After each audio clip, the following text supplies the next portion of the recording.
Welcome to 1 Minute Wins with Dr. Dana Martin, the podcast where intentional growth meets practical leadership. One quote, one lesson, one action to help you lead yourself and others better. Let's jump in. Welcome back to 1 Minute Wins. I am Dr. Dana Martin, and today's 1 Minute Win number 48, lead change effectively. Ugh, change. That's a 6-letter word, man. That's, ugh. If you've ever worked in any organization ever in your life, you know how fun change can be. So let's level set right away. Okay. Change isn't the problem. Resistance to change, that is what we're going to look at. And leadership gets tested most when things are steady. No. Leadership gets tested most when things begin to shift. Our quote today comes from Charles Darwin.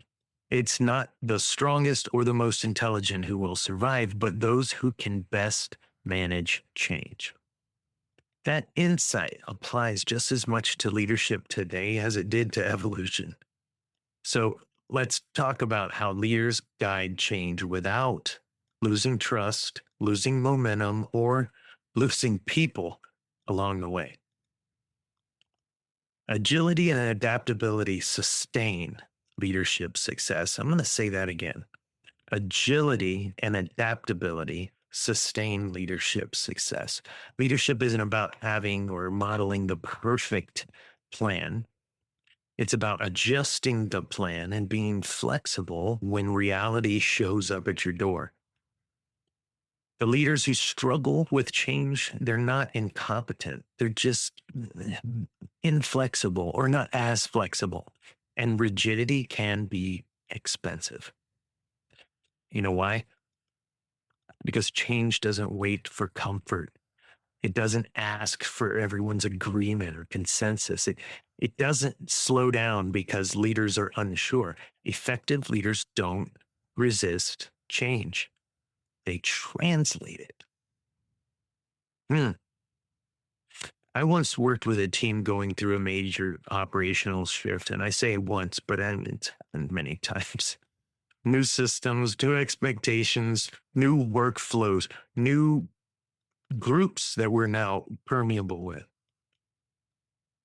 And the leaders who leaned into communication, even though they didn't have every answer, they kept their teams engaged. Leaders who went silent, hoping uncertainty would just pass, they lost credibility and with expediency. Same change, different leadership response. The difference wasn't the authority, it was simply adaptability. People don't expect leaders to eliminate the change. They expect leaders to guide them through it, be the Sherpa. Here's an interesting piece of information. According to Prusky's benchmarking research on change management, projects with excellent change management are up to 6 times more likely to meet or exceed objectives than those with poor change leadership. Even more telling, organizations that actively support leaders in modeling change experience significantly higher adoption and faster performance recovery. What's the takeaway? Seems pretty clear to me.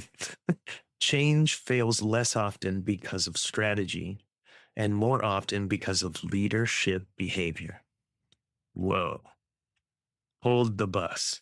Change fails less often because of strategy and more often because of leadership behavior. That's a lot of control that I don't think a lot of folks realize they have. And with all that control comes great responsibility. Here's another way, though, to think about it. Robin Sharma said, change is hard at first, messy in the middle, and gorgeous at the end. Leaders often lose people in the middle. Not because the destination is wrong, the vision is wrong, the strategy is wrong, but because communication and modeling stop when things start to kind of get uncomfortable. Effective leaders stay visible during uncertainty. I've lived this firsthand. I've led through transitions, as I mentioned earlier, where I didn't have all the answers. But in the times I chose transparency over silence, oh my goodness, heads and tails. And I learned very quickly that people don't need certainty. They just need honesty and direction. When I acknowledged change, explained what I knew or was allowed to share, and committed to ongoing communication, that trust, that bond, it held. But when I hesitated or delayed, anxiety filled that gap. Leadership presence matters most when the ground is shifting. So, how do leaders guide change effectively? We've got four. Four seems to be where we're at lately. Number one, acknowledge the change early. Silence creates stories, and most aren't helpful. Number two, explain the why, not just the what. People support what they can understand. Number three, model adaptability yourself. Your behavior gives others permission to adjust. Number four, keep communication consistent. Change requires repetition, not announcements. So what are those for? Number one, acknowledge the change early. Number two, explain the why, not just the what. Number three, model adaptability yourself. Number four, keep communication consistent. Adaptability isn't reactive, it's intentional leadership. So, how do you model adaptability for others? Not in theory, but in practice. What signals are you sending when the plans shift? Your action for today, communicate one way you'll embrace change today in a meeting, in a message, an email, in how you respond to the unexpected. Let people see adaptability in action. Change exposes leadership habits. Rigid leaders lose trust, but adaptive leaders build it. When leaders stay grounded and communicative and flexible, teams won't just survive the change, they will grow through it. Leadership isn't about controlling those outcomes, but it's about guiding the people forward towards the goal.